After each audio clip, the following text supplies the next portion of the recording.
Manchester United make an offer to RB Leipzig for Sesko. Oh, God. The striker favours Old Trafford. Oh! Don't act surprised. Bet you're doing the Poznan at Oasis. I bet Scholes would have done that as well. I bet he wouldn't. I think we smash Arsenal first game of the season. For me, I want a price tag of at least £150 million. No chance. In footy sack. They've got the project in Hoyland. What they needed was your centre forward ready to go. If he's 150, what's Haaland? Well, you only paid 50 for him, didn't you? Ambition for the season is to be 16th. That's the ambition. That's us. That's good. Hands off that. Mainly down to Gary Neville's industry. Is that the same industry that you benefit from coming on this show? Well, you've got to pick your battles, I guess. Who ever thought Carragher would defend Gary Neville so passionately? Because I'm getting paid by him. Thanks for joining us on the Fan Debate, brought to you by Sky Bet. This is part 2 of our season preview. Scholesy alongside me as usual. Scholesy, we're just on the back of the off-season now. What was your favourite bit of the off-season, holiday-wise? Going on holiday. Yeah, going on holiday, bit of golf. You're into your golf, aren't you? Yeah, I love a bit of golf. You're good at it? All right, I'm all right. How about you? Or I hate it. No, I meant holidays. Oh, holidays, I beat that, love it. Yeah, you can imagine what it was like. We'll leave it there. Right, so we'll be going through first. We've got to beat 2-8 to Man City, Luke. Are you still getting over the Club World Cup? Because, I mean, we spoke to Rory, he said it's this big, huge, fantastic trophy. They're delighted to have won it. I mean, are you devastated you never? Nah, I mean, it'd have been great to win, obviously, but I don't think it's going to make or break the off-season for me. But, yeah, I went out there, it was pretty cool. The atmosphere at the American games was a bit weird, to be honest. Nothing like we get over here. So for me, it was just a reason not to make sure none of the games end up out there permanently. I don't want to see any games outside of England, to be honest. Do you think, sort of, what we all saw last season was Man City? We were all sort of like, almost couldn't believe what was going on, really. Just don't expect that from Pep's teams, really, more than sort of a Man City thing. The last time, or certainly his first season in English football, he didn't win a trophy. And then I'm looking at the stats here. He then went on to win 18 trophies in 7 years. So you didn't win that trophy last season. I think we all know Pep's not going to be here for 7 years, but yeah. Are you expecting a big comeback from Manchester City next season? I think I'm expecting a big comeback. The kind of second half of last season, after the big rot, if you want to call it that, we were decent. We finished the season quite well. And I think it's a big rebuild now. It reminds me a lot of the 2017-18 season, where we obviously went out and got quite a lot of players then. Brought in some big names. I like Reinders. Aitnor as well from Wolves, we know what he can do going forward. So I think there's just going to be a lot more energy in the team. Big names. Say it again. Big names. Come on, Mbomo. But yeah, I think we have got some good names coming in. Cherky as well, James Trafford to look to challenge Ederson. So I think, yeah, there's a lot of change and transition. But last time we had a season anywhere near this, we went on to get 100 points. So I do back us. Near James Trafford levels. Ooh, a bit harsh that, Adam. We'll see where that comment gets you in a few months, mate. James Trafford isn't going to prove me wrong, is he? Okay, mate. I think he will. But yeah, no, I'm confident for the new. Do you think he's going to be a keeper? I think Ederson will start as number 1. I think by the end of the year, Ederson will be on the way out and James Trafford will be number 1. Ederson's not been the same, has he? I think it didn't help. Well, obviously the whole team was pretty poor last season, but I think Ederson generally, he had a lot of injury problems, so he constantly in and out of the team. You never want that with a goalkeeper. You want a safe pair of hands that's always there. So yeah, I think last season wasn't his finest, but yeah, you got to back him, haven't you? So sorry, Jeb, I always think of City and Pep at the start of a season. He almost uses the first 5 or 6 games as a pre-season, which is why, they finished strong. You mentioned finished strong, so you said there they finished strong again last year. I'm not sure you can afford to do that now with the teams that are around, the likes of Liverpool. Can you afford to take them first 5 or 6 games as a pre-season campaign, if you like? Because have City had any pre-season games? We've got one against Palermo, and that's it. We've had a couple behind closed doors ones. I know you've been over there, but you didn't. You weren't over there for long, were you? Yeah. I think the break will help, though. I think we needed a break. The silver lining to going out was that we have such a long period of time to kind of just relax, and all the players got a month off. Obviously, like you said, only one or two pre-season games, so it's not going to be a fast start. It never really is with Pep. But I just worry you can't afford that, especially when you're chasing again. You always think, if we lost the league, you think the next year, right at the start, we've got to be going straight away. You've got to be ready now.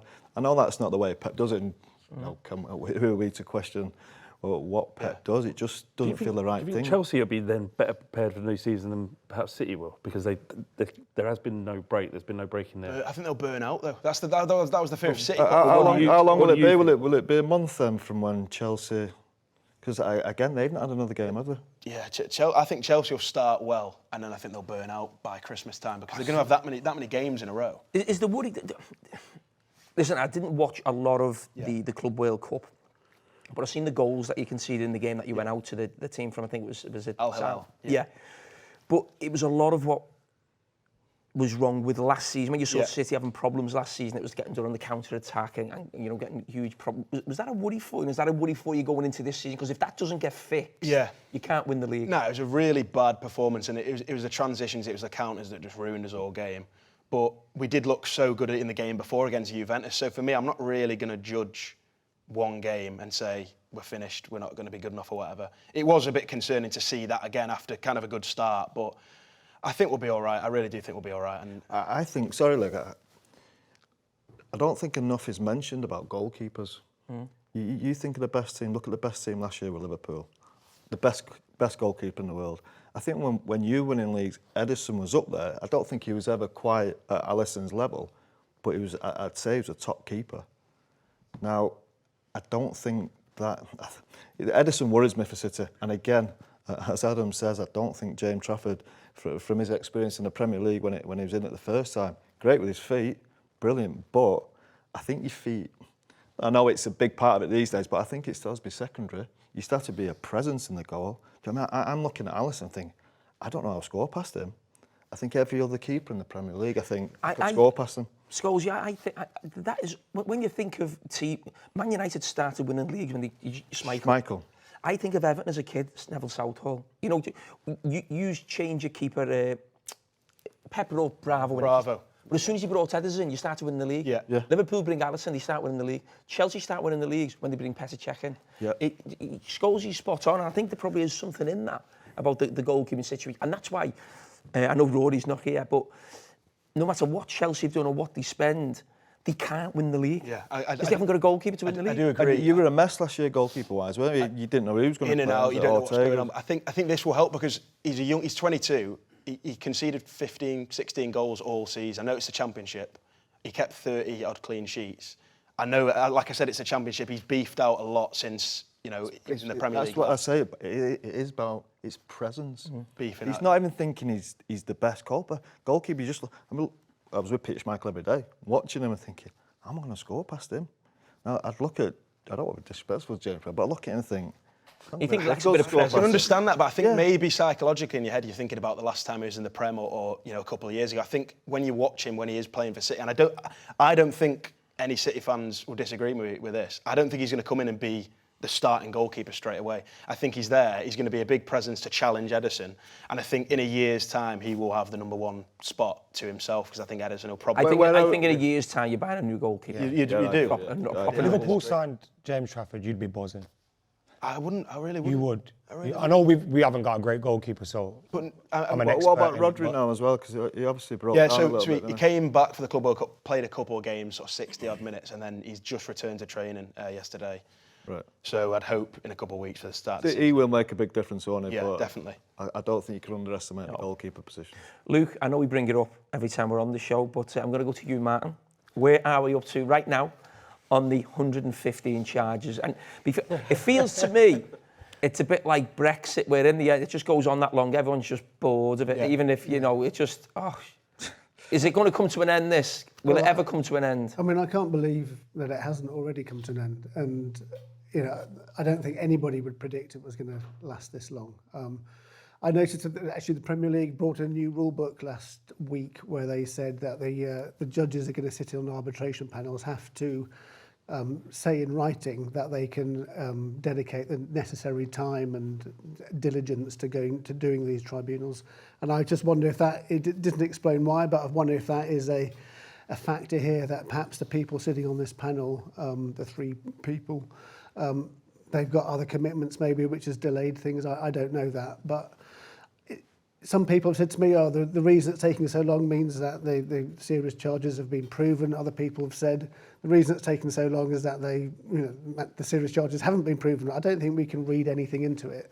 But as Daniel Levy... So is it just down to sort of the people involved in terms of the judges, or is there anyone you can point a finger at why it's taken so long? It is now just down to the 3 judges or retired judges sitting on this panel. They finished the hearing in December, and so 8 months now. And I mean, it is the most serious, huge case of its kind that English football has ever seen. So you can understand why they want to be absolutely certain on every single factor. And there's so many different alleged rule breaches. 115. That they want to make absolutely sure that their decisions are watertight. So you can see why it's going to take a long time, but this long, and as Daniel Levy said to Gary Neville a couple of days ago, it's not good for the Premier League. All the clubs, they want it finished one way or the other. You're supporting us, aren't you? What's that? You're supporting us, aren't you? Bet you're doing the Poznan at Oasis. Where are we going here? Oh, talking about Oasis. Yeah. I didn't actually. I was there a couple of nights ago. Have you been? Have you been? Yeah. Yeah, it was good, wasn't it? Yeah, it was good. Pep was there as well, wasn't he? Yeah, I've seen that, yeah. Good. Yeah, I went. I didn't think Heaton Park was for me. I thought more Wembley. Where were you? Yeah, Heaton Park. Okay, yeah, good. Good top stuff, yeah. Doing the Poznan. Singing along? Fans. Yeah. Poznan, yeah. Bet Scholes would have done that as well. I bet he wouldn't.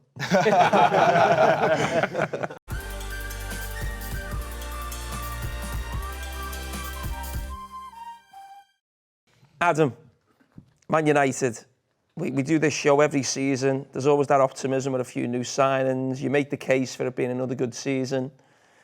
I'm just an optimist, innit? I'm always going to be that way, especially in pre-season after I get back a little bit tipsy from wherever we've been. So, yeah, usual for me to be optimistic. But I think being in and around the team and the camp and stuff, and seeing how Amorim is with the support staff that he's got there, Wilcox and Barada and stuff, I think there's clearly a more collaborative effort going on at Manchester United, and it's clear that everyone seems to be on the same page. I think with our squad as well, look, we've got some big gaps in there. I think we need a striker. I think we need to sort out that midfield, and we definitely need a goalkeeper. We're talking, with Luke about their goalkeeper situation. United have a similar urgency to address that, but take Dubravka again if you want. Oh, nah, thanks. Also, we don't want to be helping you like that. We need help. But yeah, I look at that squad and I think we haven't got any players that are injured, like that we're waiting for to come back from a World Cup. We've kind of had the full squad together. Even some of those injured players that haven't been able to play have been over there with the team. And it does feel like for once we haven't got, because we spoke to a few players, Luke Shaw, we spoke to Paddy Dorgu, we spoke to Lenny Yoro, and they were all kind of saying there's no stragglers here. They were all kind of on that same page, and it feels like everyone's moving in the right direction. But of course, you have to get results, and you have to get results early on in the campaign. Who do you think he was aiming the stragglers comment at? I saw that, Luke Shaw. Yeah, I mean, he's one of them. I've got to say, was it himself? He's not played a game for 2 years, have they? Yeah, he's one of them. But I think, obviously, the group that was left out, Anthony, Sancho, Rashford. The thing with Luke Shaw is his issue is he's injured and he's on big wages. I don't think he's ever been probably a problem in terms of his attitude and stuff in and around the training camp. And when he's fit, he is one of the very best. Yeah, but I think, again, he's becoming a left centre-back now because he can't do that left wing-back. Yeah, he has to be. There's no way he can get up and down a pitch. But I was impressed with Patrick Dorgu over there, actually, in the way he performed in there. Obviously, he's a raw talent, and I think last season people were quite harsh on him and some of his performances. What about the new lad, Adam? What was he like, the new left-back? Diego Leon. Yeah. He's very raw, very young, but again, he has some potential there and some ability, and I think he's suited to that role. I think Kobbie Mainoo looks different. He's obviously bulked up a little bit. He looks like he's on that Leon Goretzka I thought he looked fitter. Yeah, he looks a bit fit. And the manager spoke about... to be fair, I think they all looked a little bit fitter. I think it was like a rule that they had to come back in a certain condition by the looks of all of them. Yeah. And the manager spoke about him. He said he thinks he's hugely talented and he's got massive potential and stuff, but he mentioned him kind of walking through games at times. And I think he wants to demand that physical I think that's his demeanour. That's the Yeah, way yeah, he's too good, He that's just why. looks like that, doesn't he? I think we spoke last year about what they probably lack in the midfield there is that controlling midfield player, and I thought that was going to be him. It seems like it's a little bit confused now. Can he be that midfielder again? Fernandes? Yeah, no, sorry, Kobe Minu. Can he be that midfielder who can play in a 2? But he'll obviously need a lot of legs around him. Or is he now one of the 10s? I'm just confused about Where will Bruno Fernandes play? I think part of the front three. I think depending on what happens with our striker situation, I think you look at the market and it's ridiculous at the moment. I mean, I don't fancy any of the strikers that are kind of out there. I mean, when you look at the price tags on the likes of Sesko, it's like, what has he done to justify 80, 90 million pounds? Like, it's just absolutely ridiculous. But I think I wouldn't be surprised to either see an Mbeumo go through the middle, or Mbeumo, or whatever you want to call him, and then Bruno maybe become part of that front three. Or even, do you remember in the cup, I know it was under Ten Hag, but in the cup final we played Bruno kind of like a false 9. And that worked. I wouldn't be surprised to see that. Because he's your best player, he almost, it was a little bit like Steven Gerrard with us, where you want him in every position, you know, but because what Scholes is saying United lack in terms of a controller in midfield, he's not that, but he can handle the ball better than your central midfield, and then you still want him in that position as well. But just thinking, because you've obviously bought those 2 players for those attacking number 10 positions, haven't you? Sort of, you know, cutting inside on sort of Cunha on the sort of the left and Mbeumo on the right. But even though he is your best player, I almost think, I'm not quite sure the system suits him. He's not amazing. You don't really want him centre midfield, and it's probably more suited between the lines, but he runs all over the place, doesn't he? Do you understand what I mean? Yeah, exactly. You'd think in an ideal world, he's perfect for one of these 2 10s that he plays, but because he doesn't have discipline to play in that position, he's everywhere. But it's because he's needed everywhere. Maybe if you sign a better midfield player, or Kobe Manu sits back into that midfield role and starts to dictate, then it might become a bit easier. He won't have to be the here, there and everywhere. Jamie's right. He has to do everything because I don't think there's the quality around him. Yeah, I think that comes from frustration from him as well. Obviously, he wears his heart on his sleeve sometimes. It gets the better of him, I think, at times. But I do think that's more necessity rather than him being ill-disciplined, because I think tactically he works quite well with managers. I, though, kind of had the feeling United probably wouldn't have minded him accepting the move to Saudi, you know. It did kind of feel like, I don't think they were going to force him out of the club. I think he's the club captain, and I think he's a fantastic player. And I'm personally happy that he stayed. But I wouldn't have been surprised if United were kind of going... Imagine if they didn't have him now, though. Yeah, I know. Was it 100 mil he got offered? Well, I don't think an offer ever got made because he didn't seem keen on really leaving, but I think it probably could have. I think you're right, Adam. What you said right at the very start, there's still big gaps. It feels promising with the 2 forwards. They look excited. And Højlund's not going to play, is he? If them 3... He didn't start him in the last... No, that's what I mean. The 3 of them, they look quite good together. I'm not sure how that will work. I still think they'll be all over the place a little bit, but there's still gaps in the team. That midfield's the big one for me, because I'm not sure about... Legs and quality and control, definitely. I think the goalkeeper, we mentioned the goalkeeper. Goalkeepers are massive. I think United, we were talking about before about goalkeeper Schmeichel. It took us ages to replace him. Van der Sar was like 5 or 6 years down the line, I think. Look, whether they're just going to hope for one reason or another that he comes good, I don't know. But it's mad to think Tom Heaton's our best keeper. He can't do anything defensively. Tom Heaton, no. He's our best keeper. It's mad to think they've already got 5 or 6 centre-halves on big contracts. So there's why did he go? I don't know why United went for Onana when they were conceding. They're going to concede so many chances. Like they've gone for like a ball-playing goal. I didn't get. Well, we bought him as a ball-playing goalkeeper. Then we decided to get him like lobbing the ball. He's not actually. Would have been better off. He's not actually been that great on the ball, though, has he? Genuinely better. You'd have been. But yeah, the amount of. No, we wouldn't have been. Mate, times he messes up. You were at the cup final. You saw what De Gea did. He won Golden Glove that year. Mate, he chucked it in a cup final. You can't be. Ads, what do you think enough's been done to sort of transform what we saw throughout the entire season last year to transform into what's good for United next year? I don't think you can do that in one window, Flav. No, I think they've started with the forward area. The pitch was the biggest problem. They couldn't create chances. They couldn't score goals. Yeah. But I think like if he doesn't get it right so early on, then Amorim's potentially in trouble. I think he's going to be given a lot of time. Yeah, I do as well. I get that feeling that he's under no pressure, really. Is there 14th, 13th? Is one of the reasons why... Shut up. you not so much giving him time from the ball, but the fans there's something about Amorim when he speaks, the way he looks, the way he comes across. It makes you believe. You know, when you see him interviewed, I think he's mustard, man. Yeah, exactly. So you like him because he comes, but the results have been awful. Awful. And I think we kind of understand that. And look, they should have been better than they were. Bad. They should have been better than they were.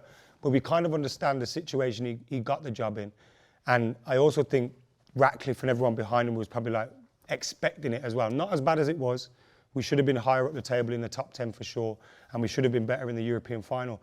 But he has been dealing with things like, you look at Garnacho, look, I'm really disappointed with the situation. Someone that scores in FA Youth Cup final, scores in FA Cup final, comes through the academy, and he just turns into this little knobhead. And it's like, what's going on? Like, do you know what I mean? You can't have those in the dressing room.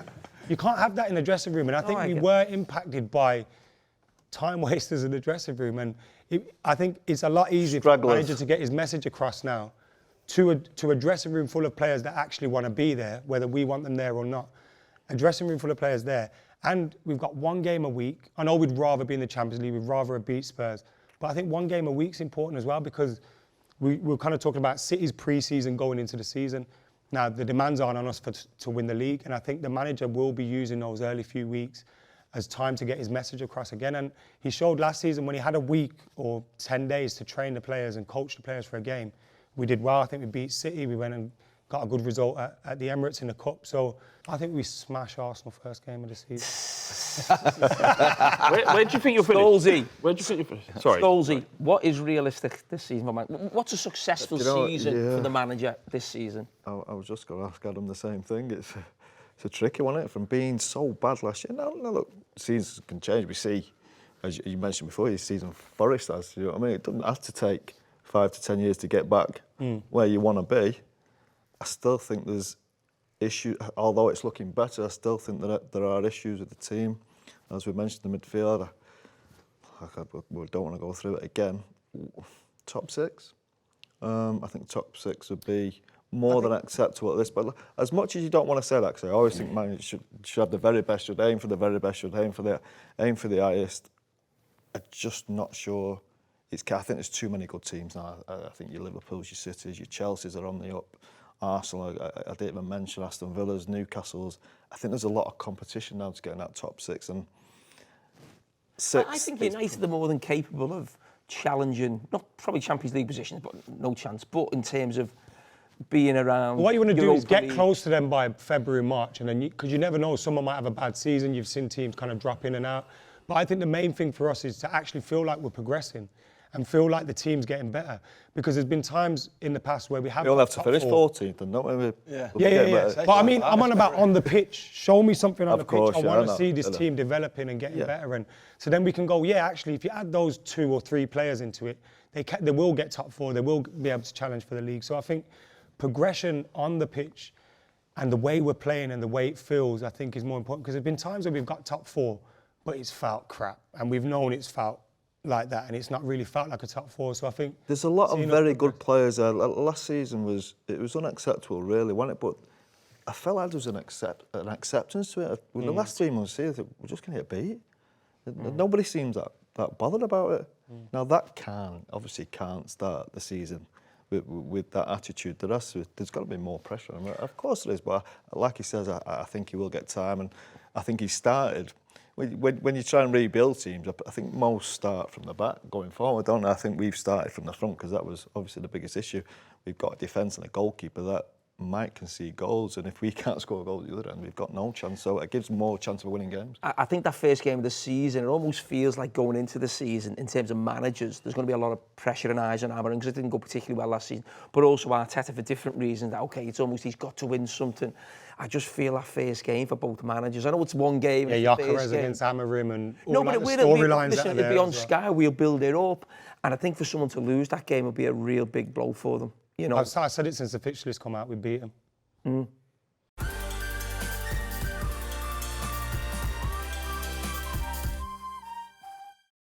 Adam, one team you didn't beat from North London at the end of last season was Spurs. So Flav, I'm going to come to you. Yes. On the back of the euphoric celebrations and emotion, were Spurs right to get rid of Ange Postecoglou? Yeah. So I said something Sell out you are, man. No, I mean, yeah, I am. But I appreciate that. But like just after the win and the glory of it, it felt just so cruel and just in complete opposite of what it means to be glorious in football is to sack a man who's just delivered us a European trophy, the first significant trophy in 40 years. However, in the cold light of day, a week later, you're starting to think, we were terrible. And you were saying it for that 2 years, how bad we were, and I wouldn't believe it. But when you look back at it, you just can't be that easy to beat. And you can't give up on a domestic campaign in February with the idea of winning Europa League. It's not sustainable. So Daniel Levy was correct. You even got beat the game after, didn't you? You got battered, didn't you? Well, last game of the season. Was it? Brighton at home. Yeah. But that's what I'm saying. We'd go to games and you're just like, how many are we going to get beat by today? And it almost, you didn't feel anything by the end. You can't go to a game, you mentioned it, Man United. That's what we were like, yeah. It's bizarre feeling, like it doesn't matter that we keep getting beat because we've got Bodo Glimt on Thursday. You can't operate like that. Yeah. So, probably right. I mean, listen, he's your owner. We talk about him a lot, Daniel Levy. And I think he made the right decision. And what I found a little bit contradictory was a little bit of a lot of people saying, I can't believe he sacked him. Yeah. But then people all last season were saying, we can't believe Man United kept Eric Ten Hag and he won a trophy. It was almost like you're having one argument for Tottenham and maybe people feeling a little bit sympathetic towards Ange. So the easy decision for Daniel Levy, or the easy thing to just believe Ange there, he gets no criticism. Yeah. The harder thing to do was to sack him. He's probably going to get more criticism, but it was the right decision. That was Daniel Levy, I think, making a really good decision, for the benefit of the club. And Daniel Levy is elite at taking all emotion and sometimes joy out of the game and making the right, sensible decision for the football club. Whether that is in line with how supporters feel is another conversation altogether. But yeah, no doubt, he probably did make the right decision. And you can't bring in people like Venkatesham and Langer who have opinions on how we progress and ignore those people. So I think it was a universal decision to get rid of him. And you kind of heard that from the interview you mentioned earlier that Gary did with Daniel Levy. That there's a different approach to what Tottenham need to do next year, and finishing 17th just cannot. The amount of money that's spent on that squad and the amount of money it costs to go and watch Tottenham, you can't go in there getting battered by Leicester and Ipswich. What would the feeling be with Tottenham supporters around the new manager in terms of what he has to do this season? Because, people won't remember Ange for finishing, 16th? 17th. They'll remember Europa League, and that'll almost, the best thing that happened to Ange in terms of winning that and just going straight away, that'll always be, in the mindset of supporters. Yeah. Will that make it more difficult in some way for Thomas Frank coming in? No, I think the league form makes it a brilliant position for him to come in, because you're going to see a significant uptick, you'd imagine, in how we perform in the league, how difficult we were going to be to beat. And what we've found thus far, I think maybe some people might have been a little bit hesitant about bringing Thomas Frank in, because it's such a shift from Postecoglou, but it was a necessary shift, and that kind of sensible, pragmatic approach to gaining percentages where Postecoglou seemed to be indifferent to, like corners and set pieces. And we know how good Frank has been at Brentford at making them effective at set pieces. There was a moment after Arsenal beat us, and it was 2 corners that went in, and Ange was asked about set pieces, and he was like, well, we've got bigger problems to fix, we're not worried about that at the moment. And as a fan, your alarm bells a little bit going. So Frank's come in and like, how do I find these percentages, these margins that Postecoglou ignored, and including a few quality signings? How do we make a better fist of it next season? And I feel really confident. I always do, but I feel really confident. I think we're definitely going to finish above United, and 100%. Difficult to do that because we're going to finish first. So. Well, and I'm saying Spurs are going to finish 5th.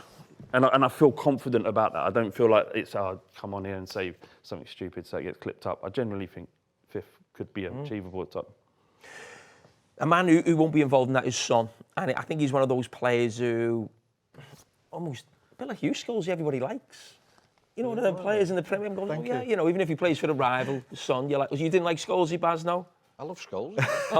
I didn't forgive Son for the tackle on Gomez, but that's a different... behave. What about Pickford's on Van Dijk? There we go. But, Scholes, I wanted to ask you, he hasn't won the biggest of trophies, like sort of Champions Leagues or leagues or things like that.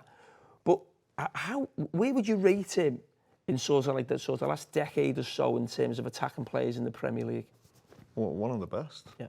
I think obviously had a little bit of a drop off the last year, 18 months or so. Picked up a bit of injury, but age does that to you, doesn't it? I think I was always surprised, Jamie, when Tottenham had a good team. They had Harry Kane, and I try to think of other forwards. You had maybe Dele Alli was in that era as well, and him.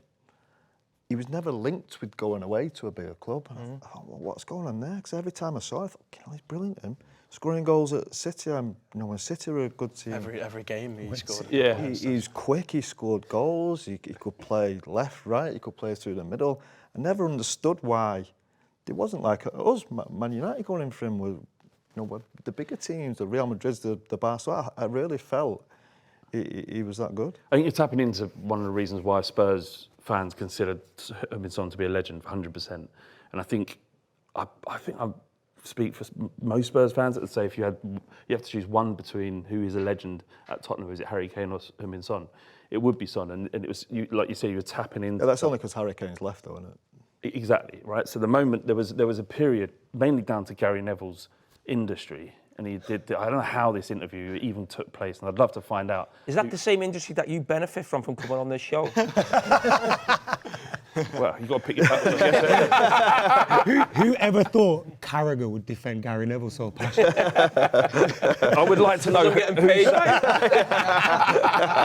Yes. But whatever it was, in my opinion, it was unprofessional behaviour by Harry Kane, and he should never have done that interview. I appreciate it's newsworthy, but it shouldn't have happened. And so we were in a situation where our greatest ever player arguably wanted out to join Manchester City. It's fair enough, maybe matching a team that's equivalent to his abilities is a fair thing for him to want to do. But in that same moment where it felt like we were losing Harry Kane, Heung-min Son signed a new contract from nowhere. And the reason why no other bigger club came in for Heung-min Son isn't because he wasn't good enough, he was under contract. And sometimes players are available and they're not. That doesn't matter though, does it? Well, it mattered here because he was never in any way You wanted think anybody to leave ever the football came for him? Came in for him? No one would want Heung-min Son in 10 years at being at Spurs. Surely they would. I just think that Levy wouldn't answer the knock at the door. It's the same with Harry Kane. We had no chance of signing. It wasn't even entertained, was it? Yeah, well that was. So it'd be the same with Son, surely. Yeah, and whatever it is, he stayed when Harry Kane wanted to leave, and he was you mentioned about him being through part of that team with Dele Alli, Eriksen, Son, and Kane. That was one part of his time at Spurs. There was a middle part where it was just him and Kane as that front two under Conte and Mourinho, and they were prolific. Kane leaves, and then it's just him, and he stayed, and he won us a trophy. And I get outside people might sniff at that, but as a narrative around a player who stayed with us for 10 years, as good as him, to win a trophy at the end, as well as staying in a time where we needed him, that's all you need to be a legend. It's the way he handles himself as well, and it just comes across as He's a good lad. You look at Isak. He's almost leaving in the right way as well, isn't he? Literally wins a fan base over. Like half of our fan base have turned against Isak at the minute because of what's happened. And you look at that with Son. Son's just stuck his guns, and that's why he's a legend. I think that's a really, really interesting thing, that in terms of players agitate for a move. Yeah. Maybe they get that move, they win the trophies, but the feeling around them isn't the same. Whereas, now, I don't know, I'm not saying one's more than the other, because sometimes you look at a player and he's got out of a club and he's gone on to win whatever he's won. Maybe even look at someone like, who's just come to mind, maybe Teddy Sheringham was at Tottenham for a long time, then he goes to Man United. I don't know if it was a problem him leaving, but what I'm saying is he then wins what he does at United, but is that feeling lost at Tottenham? At Tottenham? Yeah. You understand what I mean? Yeah, absolutely. Yeah, I mean, Teddy Sheringham was a legend at Spurs and went to Man United and really sullied it. Yeah, he won the lot. Well done. But he could argue that. I'm not saying one's right or the other. As an individual, he made the right decision, and so did Kane. I'm not debating that. But as a football fan, the minute a player agitates to move or achieves a move, then their legacy, in my opinion... Sometimes it's not always the player's fault, is it, that he has to agitate for a move? Let's take the Isak one, for example, that maybe Liverpool's been chasing him for a while, and they're waiting for him to put a bid in, and they put the bid in, they thought, yeah, great, they're going to accept it. Or they're not going to accept it, obviously they don't accept it. Then he's probably getting pressure from Liverpool to say, right, we now need you to go in and try and be a bit naughty about it, try and agitate for a move. That's just what happens. And that pressure's on Isak then I think from the club where he wants to go. He clearly wants to go and play for. I think So somebody's just putting it in. Joe, Newcastle fan, this is your debut. Thanks for joining us. Pleasure. I think you've started us off on the one that gets me really, really hated by a lot of Newcastle fans, I suppose. Before Isak disappeared to Spain, and before all of that situation of not wanting to travel to Singapore, I think personally Isak was justified, and I know there's a lot of Newcastle fans out there who sit there and go, no player's bigger than the club, and I don't think it even needs to come to that argument. Majority of, and this goes even further than Newcastle fans, there's many football fans out there who rate Isak like he's the best striker in the world, and if that's the case, why is he on less wages than the likes of a Jack Grealish who barely plays? Why is he not getting the money that he deserves? And I personally think at first when he came out... What do you mean while he's at Newcastle now? Yeah, like because when he came, he wasn't the best in the world. No, then he wasn't. But I think I said this last season. I went before this season ends. We need to be putting bigger wages on Isak if we expect to keep him. If we expect to keep him happy, I think he deserves it. Do I think he deserves 350,000 a week?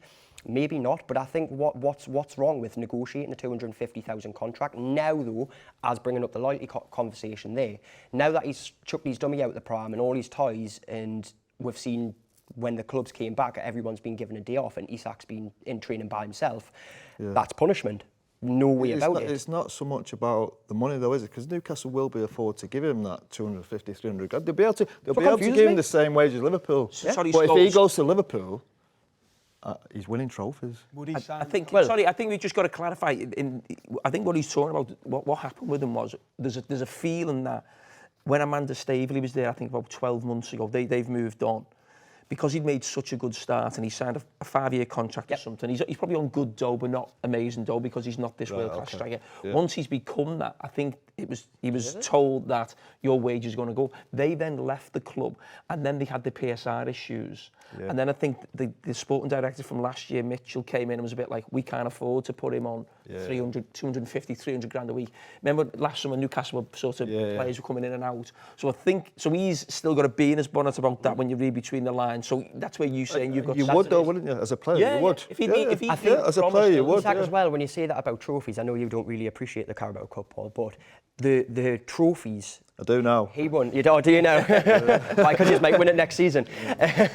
No, but for me, like Isak won that trophy and he was dead proud. You've seen how happy he was, and I think he knew in his mind. And again, it goes back to the Paul Mitchell conversation. What's happened behind the scenes where Isak has been all of a sudden told, right, you're not getting the money, to make Isak unhappy? The back end of that season, he seemed like one of the happiest players on our squad. He's celebrating. He's coming out talking about so much. He was in a great position, and all he really needed was that bump in wages. And now he hasn't received that. And I kind of understand. Yeah, I didn't realise. I didn't know that was a case. I get it. To draw Liverpool as well. It's not just the wages. Exactly. Like I get that. It's Liverpool. It's a bigger club, if you will. You know, they've just won the Premier League. If you will know. It's not so much the club, it's the chance of winning trophies. Well, I think for Isak, you could win the Premier League, you could win the Champions League, you could win Champions League. Yeah. Like, would I want to sit here and say as a hot take, are Newcastle going to win the Champions League? I would love to say that. And forget about the transfer window that we're having at the moment. I would love to say that. Is it going to happen? No, it's not realistic. Isak's looking at it, and he goes to, say, a Man City or a Liverpool, and he goes, well, I could win the Champions League with them, become this world star and really become the next Ibrahimovic, say, like he was pipped to be. He was going to be that next big star. I don't know, it's a horrible, horrible situation to be in. It's obviously because it looks like he's going to Liverpool, my team. I've never been, well, two of us haven't, we've never been involved in a transfer. Yeah. You know, I've always sort of, but I'd hate to think I would act like that. Or I'm not talking about Isak, I'm talking about players trying to get out of clubs, whether it's you're saying you're injured and you're not, or you don't turn up for training. I'm 99.9% certain I don't think I would ever do that. That club have brought you over, they're paying your wages, you're a god to the supporters. I mean, Isak, I know you mentioned the Carabao Cup last season about Newcastle and that, but for Newcastle fans, that's like winning the Champions League. I haven't won a trophy for 70 years? 70 years, yeah. So he is a god. And when I go back to sort of the Tottenham thing with Son, I'm not saying he shouldn't want to move. I can understand him saying to Eddie Howe, listen, I've been amazing, you can get a big fee for me, Liverpool's another level, they're not happy to be in the Champions League, they want to win the Champions League. I get that. But I don't think he's conducted himself really well, and he's going to lose that love that he's had, and that'll last a lifetime. Those Newcastle fans will never forget it. in that situation. So I'm almost disappointed a little bit with that.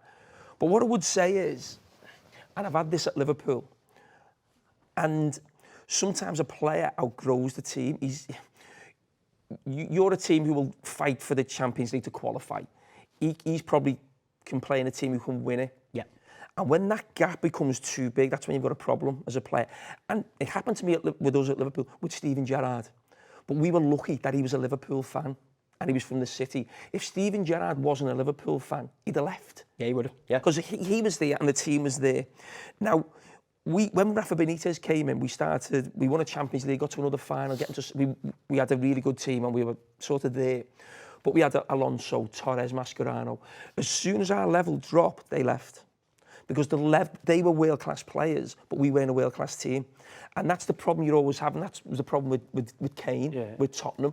And that's the problem Newcastle have got right now. Almost Isak's become too good in some ways, where it's like he's thinking, this is not my level. So I understand he wants to move. I don't think people should have a go at him for that. But I don't think it's this thing about not turning up for training. Or not going That's to the bad side. Which is why I'm trying to defend him for kicking up a fuss.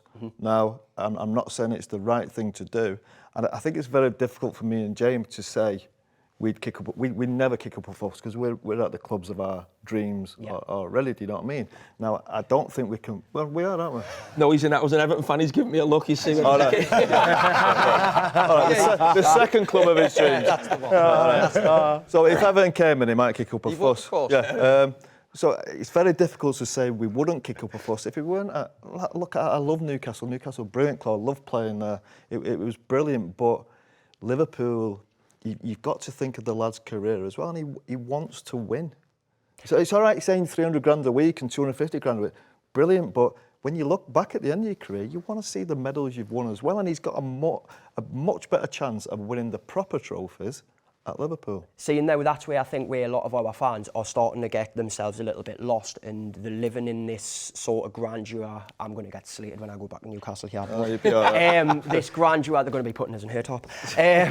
This grandeur that, right, we've won the first cup, this is the beginning. Now, next year we'll win the FA Cup, and then the year after that we'll win the Champions League because we'll stay in the Champions League, and then we'll win the Premier League. And like, this isn't how it's going to go down. And Isak's looking at that. Isak's at the age now where he wants to go, right, how do I want to spend the next 4 years, which are potentially his peak years?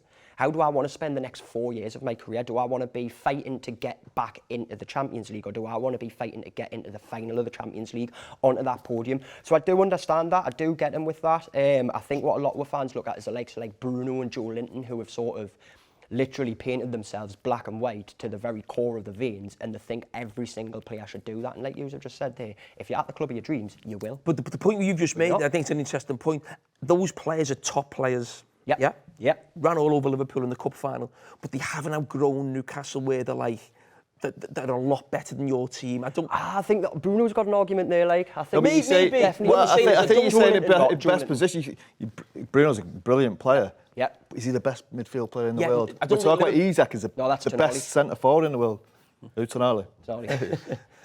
Do you think it would be better for Newcastle to sell Isak in this window?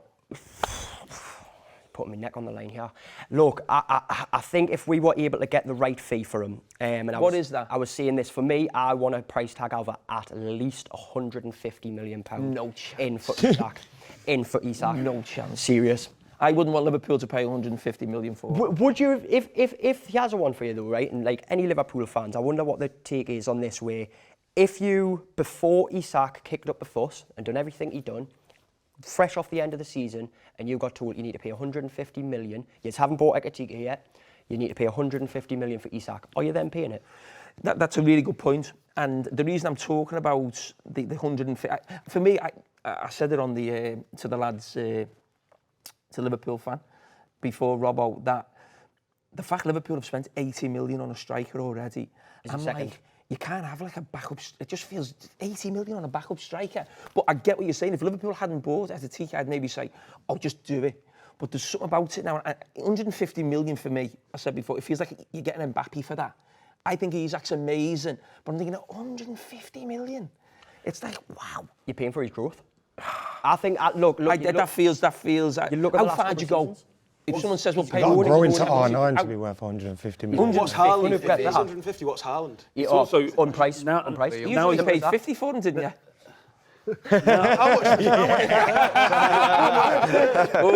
Everyone got weighed in there. Don't worry about that. But no, I honestly, for me, would I sell Isak? No, personally, I want by the end of the summer transfer window for Isak to be on a new higher wage contract, guaranteed that he's going to be out there fighting for trophies. He ain't going to sign a new contract. He won't sign a new contract. I don't think that's going to happen now, But realistically. Newcastle should adamantly refuse to sell under no circumstances and saying you are under contract, you have to play next season. He's not going to just pack him and say, well, I'm not playing. Force him to show the muscle. Newcastle fans never stop telling us how big a football club they are. Act like it and force him to say, I'm not saying they aren't huge, but you've got to act like it. Supporters can. I mean, I'm sure at the moment Newcastle fans are going mad. We had a situation at Liverpool with Suarez where he wanted to go to Arsenal. The next season he had his best season of his life. Yeah. Modric. And the fans still love him and love him. So it can happen. What I wanted to ask you though, you know the fact that Liverpool and Newcastle play each other so early in the season. So it's your first home game of the season. Yeah. I can't see a deal being done before that. I same with think Harry both Kane. clubs will just think, no. But then what does happen then? Like, are we going to have? And now this is my issue when we talk about it, and I will mirror exactly what you've just said there about we talk about being a bigger club, we talk about this, and this is where I look at a lot of our fans. And I look at what we're doing in a minute, and a lot of our fans are going on about how PSR's restricting where this is restricting where. We were meant to have this summer window where it's our first green window where we can pay, we can go out there. And instead, we're going out and lowballing offers for the likes of Ekatike, and we're putting in a £69 million bid, and what Liverpool got James for what? Trafford as well. He was James Trafford, we messed up that. In Buemo, we messed up that. And I know a lot of Newcastle fans have totally overlooked this, and I got a lot of hate for this. But personally, I can't believe how long it took you to mention Ryan Cherki earlier. You've got one of the best wingers. Yeah. And how much was it? 39 million. So all 25. 25, even worse. So all we had to do was realistically, this club who's got tons of money, go in there and turn around and go, there's 40 million for Cherki, and probably have got him. Yeah? Yeah. But he's not going to go to... Why would he go to Newcastle over City? Because of the potential. The potential of what's coming. You're selling your best striker. The project. Well, there's that side of it as well. Not willingly, but that's why I feel like you look at the likes of Bruno, Gordon, Elanga. Most of the time when you talk about it, how are we getting them players in? Because it baffles me. Don't get us wrong, it baffles me. And the whole reasoning is the project.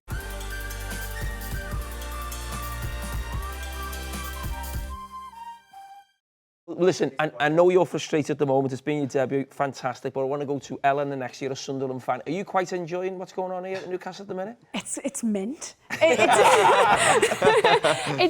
my leave. I mean, we've had 9 years out of the Prem now, and we've had 9 years of like watching them getting taken over and watching them sign mint players and all of this. And to have a window where we're actually on the front foot a bit, we're getting some good signings in, and it just all seems to be burning to the ground and collapsing. It's quite a nice juxtaposition to be in at the moment. I mean, we've had our fair share of our fans kind of turning up at the training ground and having a go, but then to see it from the flip side, it is... Sunderland, we're a bit boring at the moment. And it's weird, like I was saying before, it's been, 9 seasons of... we are either in a promotion push or we are in a relegation battle. And don't get me wrong, that might be the case in 2 weeks' time. We might be having that conversation again. But right now, to be confident in our ownership, which we certainly weren't the last time we were in the Prem, to be mostly confident in what we've done in the transfer window so far, to sign Granit Xhaka, like, it's just, it's going well for us at the moment. Is that the signing you like most? Xhaka coming in, because you've signed a lot of players, haven't you? Yeah, we've made some really, really good signings. I mean, for me, seeing us complete the deal on Enzo Laffi with how important he was for us last season, that is a great signing we've made. But I went to we played Real Betis in a friendly on Saturday, and Xhaka was just head and shoulders above everyone else on that pitch, watching him put in corners, just watching kind of the way he was able to talk to the young lads on the pitch and the direction he was giving them as well. We've been promoted with a very young team. We like bringing youth through. We've got the likes of like Chris Rigg, who I can't wait to see play in the Premier League. I think it's going to be amazing. but we have got some very, very young lads in there. So to have that kind of confident captain, because Lebris has said he will be our captain next season, to have that confident captain giving them that direction on the pitch but also in the dressing room, I think it's not only invaluable for our first season back in the Prem, but it's also a real statement of intent. We've signed him on a 3-year contract. We're going, actually, we are Sunderland, here's what we can do, now we're back. Talk to us about the manager you've mentioned. He's obviously signed a contract as well in the last few days. I mean, he's obviously got you up. Is he a big hero? Is it all about him, really? He's a really funny one because he is a really big hero and everyone loves him and we all think he's fantastic. But he's just very kind of in his box and he takes each game as it comes and he just goes next one, next one, next one.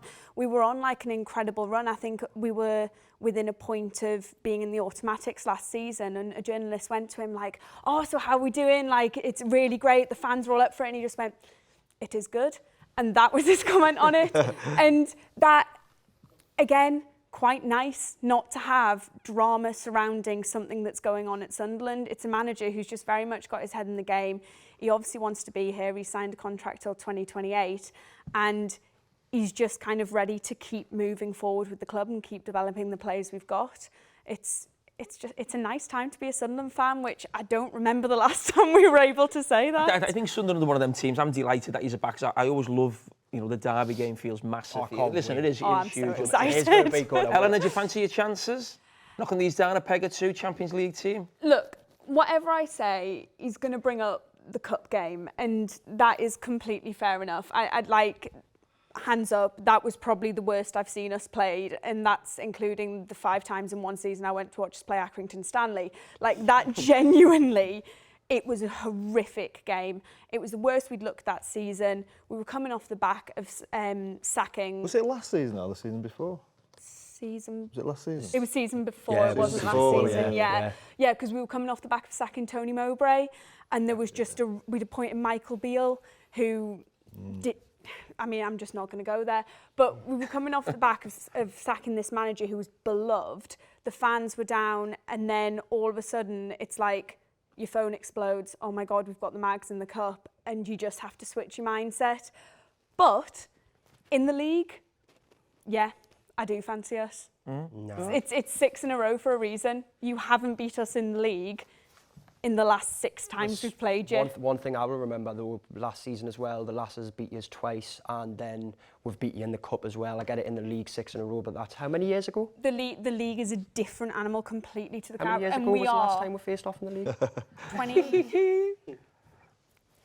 Oh God, yeah. 20, no, because you were in the championship that season. Don't think I'd even grown beard then. I'm still waiting, actually. But because you were in the championship, the year we went down, so what we're looking, 2016, 2015, the last time we played each other. A lot's changed, you know. But a lot's changed for us as well. Fair. I mean, we talk about the fact we're back in the Prem. Yes, it's a very, very different league to the last time we were there. You guys are very different, but we are a completely different setup. What goes on behind the scenes at Sunderland is a completely different setup to what was going on back then. You look at the players we've got in, I mean, even in those 2 seasons, we have completely different players to the ones you'll see on the pitch. Granted, bless his heart, because he saved us against Coventry and he got that header. Ballard will still be on the pitch and he did score that own goal against you guys. Thankful. But we're a different team, and for so long it's been, look, someone hasn't scored in, I don't know, 3 months. Well, they're going to Sunderland next season. They're definitely going to put one past us. For so long it's been like, oh, well, it's Sunderland, so that's going to happen. When it comes to staying up this season, when it comes to kind of being the underdogs, that's where we thrive. Well, the team you need to take a leaf out of their book in terms of staying up is a Brentford who came up a few years ago and have thrived ever since. Dave, we've got you on. It's your debut. Thanks for joining us. Pleasure.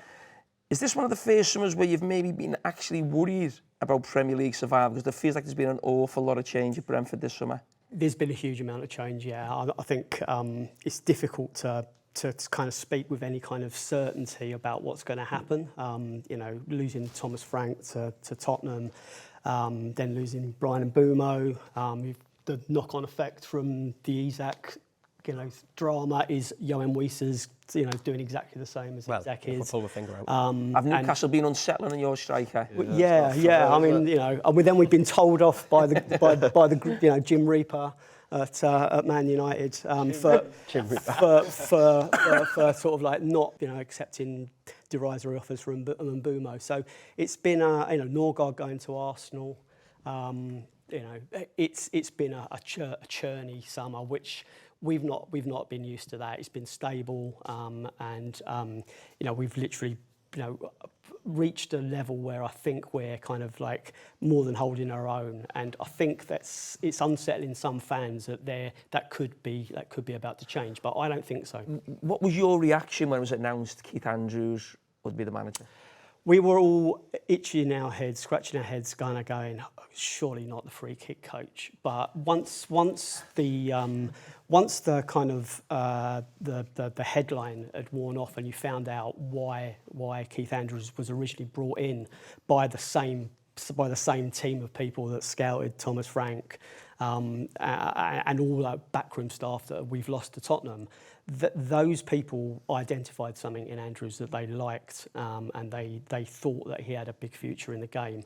And although they originally gave him that free kick coach role, that doesn't really define him. So I think possibly that this has come a little bit earlier than they thought, but I think Thomas Frank was always going to be headhunted at some stage.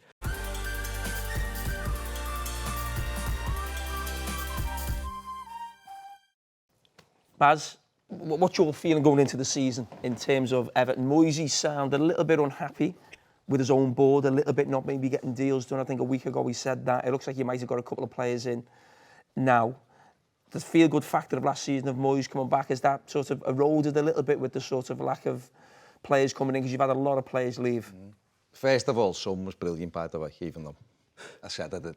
Thank you. Because it was quite a muted response when I was talking about Son. Not like Baz to not answer the question that was being asked. I've just been over in the US, so spoke to Moyes quite a bit over the last sort of 10 days, whatever. And he was a lot happier by the end of it than he was at the start of it, because obviously things are moving. But no, I think Everton will be fine this year. Obviously, he had 19 games last season, he only lost 4 of them. Finished the season really strongly. Won a Fulham, things like that. So, yeah, I think we'll be fine. I think it's looking positive. He's brought in, obviously, young striker and things like that. So, they get the extra plays. He still wants another 4 or 5. He said he needs 10. And he's confident of doing that. So, I think we'll be fine. I think we'll be, much better than we've been for the last few years. I actually like the two he's trying to bring in. We've seen this morning, haven't we? Dewsbury Hall and the lad from Southampton. Dibbling, yeah. Yeah, remember him against us start of last season? Oof. What a player. Now, look, he was in a struggling team, wasn't he? But he looks a real talent to me.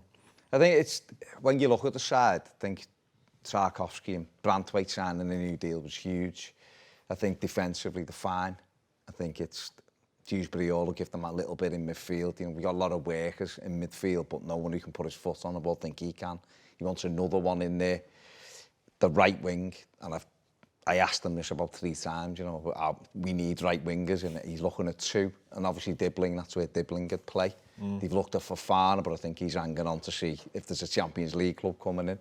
So I think he needs 2 out there. And then when you look at Jack Grealish, that could possibly still happen on loan. So if he sort of gets them in... You're a centre forward? The which, mate? Centre forward? We've got... Calvert-Lewin's obviously gone, hasn't he? Oh, he's got a young lad. Got Tierno Barry, who's a French under-21. He's a big lad. He's done all right to Villarreal last year. He's obviously got better. I personally think they'll look for another one on loan, coming towards the end, an experienced one. Because he's not been happy with Beto, to be fair. He said it before the game against United. I actually thought he looked all right against us. He puts himself about. Playing us, though, yeah, I know. No, I actually thought he looked decent. I liked Alcaraz. He was on loan last year, Alcaraz. Alcaraz, they've signed him permanently. Yeah, I think he's a good lad. Right, yeah. I think they'll be fine. I think Everton will be, pushing up. They ended up 13th, I think, in the end, which was almost a miracle after what the whole other fella had put them in. So a lot of the buzz is the new stadium as well, isn't it? The which? The buzz Of of the course, new stadium. yeah. I thought you said the buses. I was going to say, no, there's none of them. There's none of being laid on. There's no trains. No trains, no buses. Nice one, Steve. Yeah, there's a big buzz, obviously, about the moving to the new ground as well. I think there's been lots of changes, and the managers alluded to this behind the scenes with the recruitment. You know, they got rid of the director of football, and they've brought in a new CEO and all that. So things are moving in the right direction going into that new stadium. It's incredible, but you'd never know just how it's going to play out early on. But then again, we weren't exactly amazing at Goodison towards the end, so I know we picked it up a little bit. So there is the excitement there. And what are you going to call the stadium? It's called the Hill Dickinson, isn't it? It doesn't roll off the tongue. It doesn't roll off the tongue, no, but, you know, is the there money a shorter to pay version? Is there anything that the Blues have come up with? I think people will just call it Bramley Moore, to be honest, which is what it was. But people are calling it the Hill Dicky or whatever else. There's lots of any name. There's a couple of dangerous names in that name. There is. That's why people aren't happy about, with that. But I think, listen, in them situations, it's whoever pays the money, isn't it? And we'll see. But no, I'm feeling quite positive about it. So. Okay, Simon, positivity around your team coming up. Isn't it great how everyone's positive before the season Everyone starts? is, yeah. There's always hope. Everyone, yeah. We're just taking it from you at United, just following your lead. Yeah, right. I've been with Adam for 12 days, that's what it is. I liked the positivity around the new CEO, who was the CEO, got Leeds relegated, but that's good. And God, just for clarification, the CEO that brought Leeds back up. But carry on. Yeah, it feels quite good around Leeds. It's been pretty quiet, really. I've been gigging all summer, and it's been quite good to be from Glastonbury? Did Glasgow, yes. That was good. Done lots of festivals all over Europe, been very busy. It's been really good. And like quietly, Leeds have just been doing bits of business, so we haven't got lots and lots of money. Like we're spending, our total transfer budget is probably one Liverpool player. But like seems like lots of sensible people. I think there's a problem with are they Premier League tested? There's only Longstaff we got from Newcastle is the only player really who's played in the Prem, who's a new player. A few people from Germany and stuff. But pre-season, they look good. Everyone they've bought is 26 and 6'3".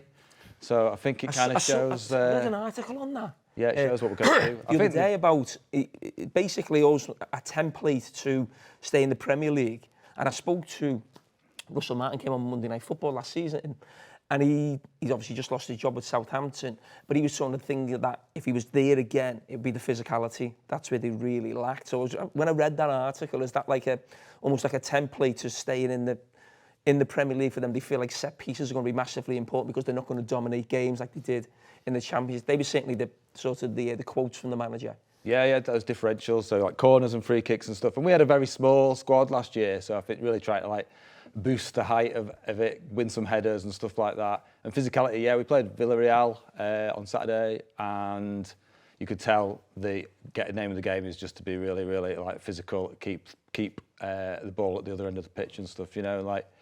They think that apparently the stats are we have to score more than 40 goals and concede less than 60 goals, and we'll stay up.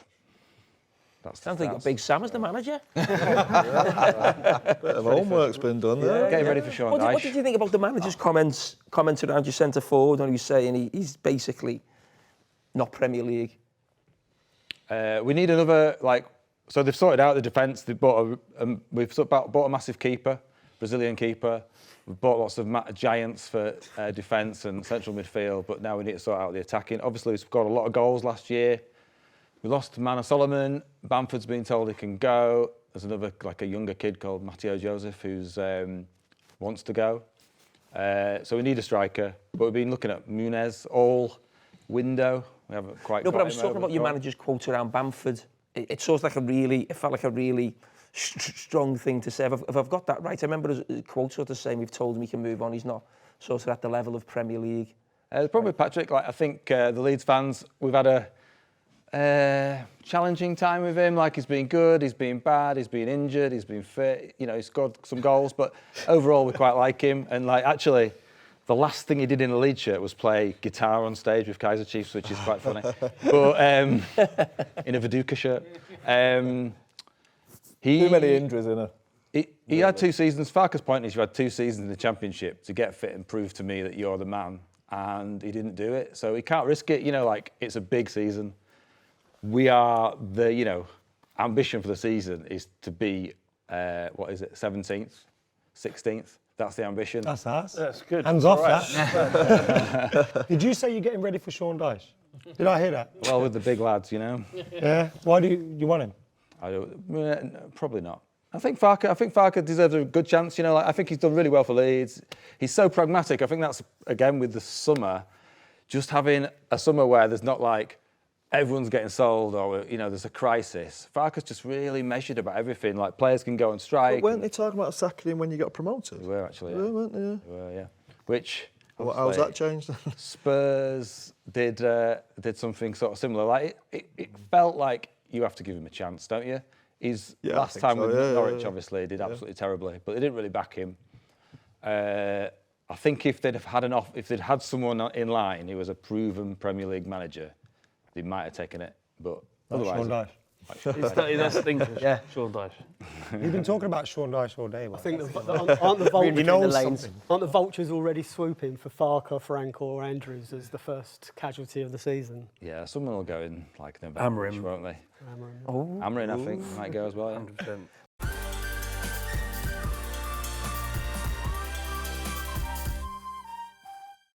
Matt, I want to finish off with you. A couple of fan supporters who aren't here from Bournemouth and Fulham. Can you give us a little update on how it's been for them over the summer? Yes, Bournemouth, great season last season, top half of the table, but they've sold probably 2 of their best players. Dean Hyson gone to Real Madrid, centre back. Carragher to Liverpool, obviously. So I think the other centre back will go. There's talk of PSG. PSG coming in for him as well. So big challenges for Areola, and they've not had a great pre-season. They got well beaten by Man United and West Ham. And he said some of it. He actually said some of his players aren't at the level they need to be. I don't know, a kick up the backside before the season starts.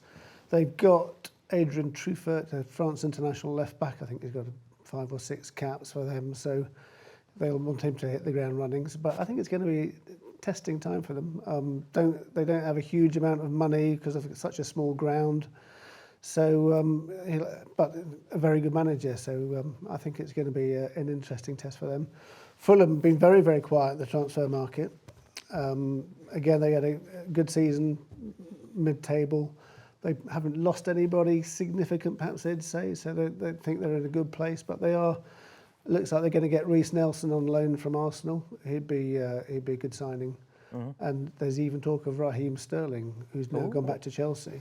Going there. Okay, well, thank you. But we've got a little bit of breaking news. I'm sweating on the phone. Manchester United make an offer to RB Leipzig for Sesko. Oh, God. Proposal, €75 million plus €10 million in add-ons. Yeah, we go again. I know. And they believe the striker favours Old Trafford. Oh! Don't act surprised.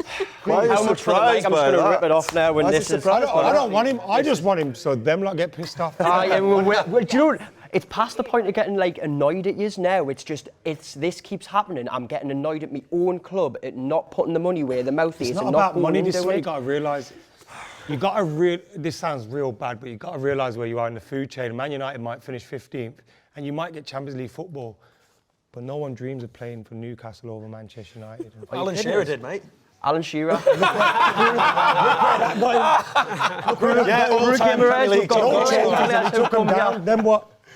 Plenty of players. And then guess what? We signed Solskjaer and he won us the treble. Oh, the Geordies. Rather sit here, win what they can, finish high, be competing in high-end places, than sitting at Manchester United, possibly fighting for relegation again with a manager who doesn't look. Joe, we're more likely to win. Does this give you more chance of keeping Isak? If you don't get another striker, there's no way you can sell Isak, is there? Take all my annoyances and upset aside. Does this give them more chance of keeping Isak with the way this summer window is going? Probably not. This probably just means now we're going to go and look at Ramos, and someone's probably going to come in. Who wants Ramos? Anyone? Do you know? Because we'll put a bid in, then you'll just. We got a Danish striker we want to get rid of if you want him, and a Brazilian winger. I mean, Shout us, we'll help you out. I'll pass on those. Do you think? I mean, I'm being serious here. I totally agree with what Adam said. I think the name of Manchester United, no matter where they finish in the league, it's Man United. We're talking about one of the biggest, best football clubs. You know, it's an institution. It's massive.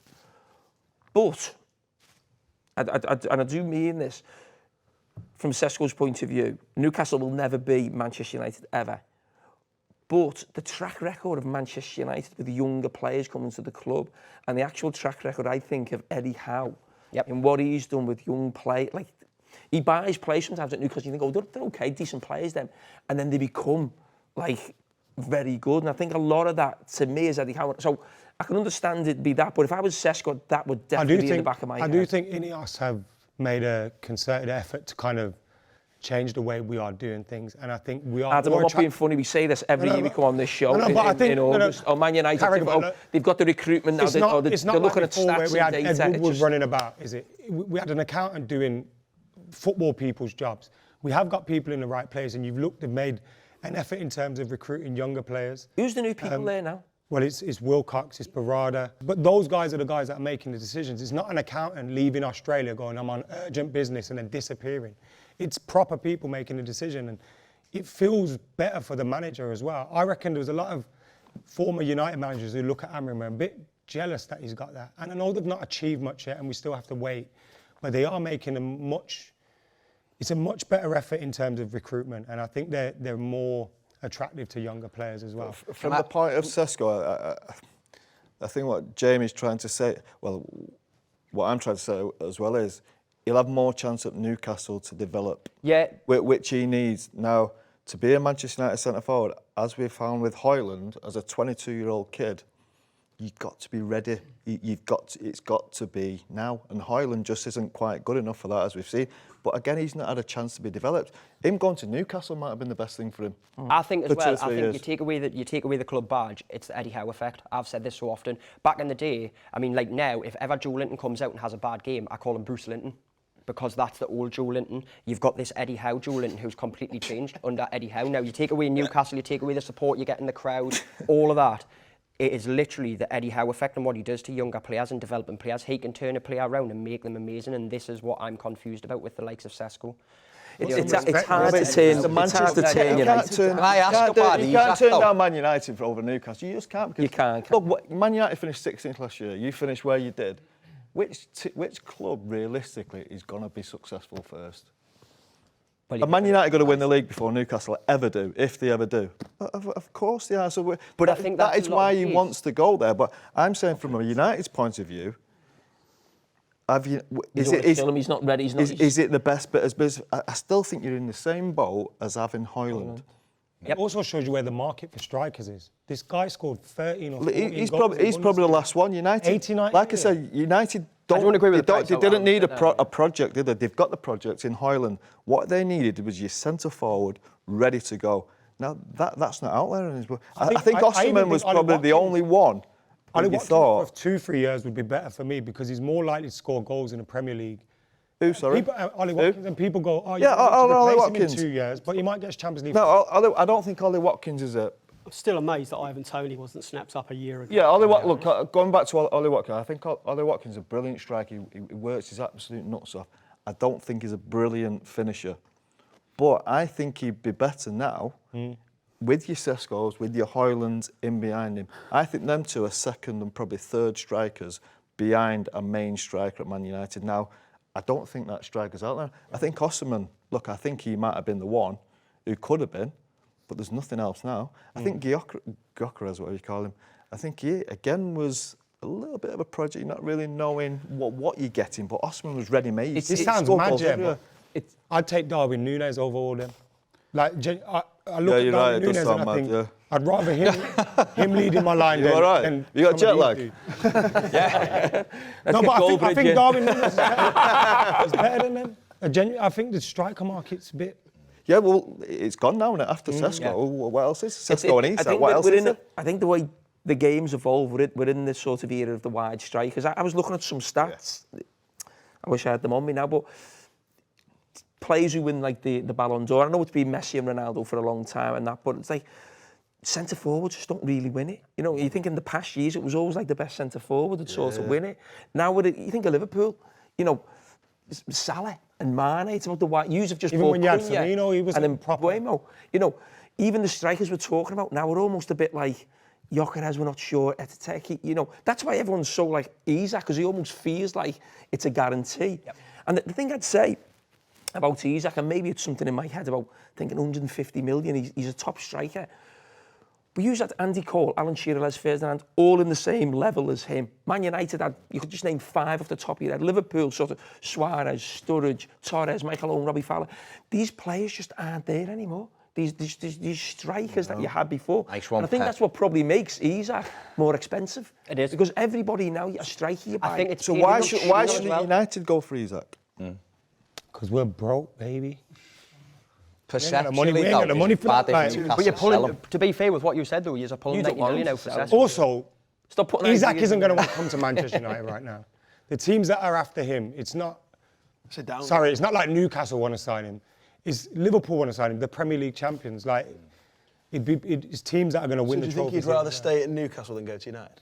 No, but Yeah, not That's going against he what wants you to win just said. trophies. no, but That's what you just said. no. If Newcastle were in the market to sign him, he wouldn't. Same go to thing though. You said he'd just rather stay at Newcastle than go Bro, to United. shut up, man. Want to go somewhere where you're fighting trophies, not Exactly. relegation. Exactly. Are we done? Are we done? I'm done. I need to go to bed, man. I'm definitely done after that breaking news, so... Right, that brings to an end the pre-season preview with the supporters for the Fan Debate, brought to you by Sky Bet, and make sure you join us next time.